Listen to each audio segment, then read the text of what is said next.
are handy hints on fitting your dog's HALTI head collar. Place your dog's nose into the HALTI head collar.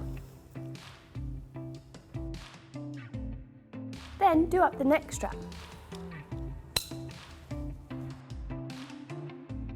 Attach the safety link to the D-ring of your dog's collar.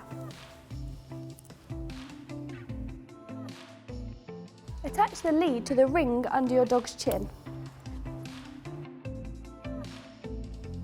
If using a double clip lead, attach the other end to your dog's collar.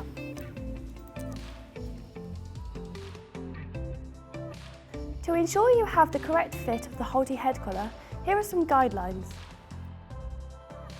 Correctly fitted, your dog's HALTI should sit partway down the nose, away from the eyes. The neck strap should fit snug but not tight.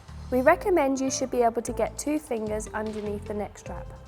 When relaxed, the nose piece should allow your dog to fully open his mouth to pant, drink or take a treat.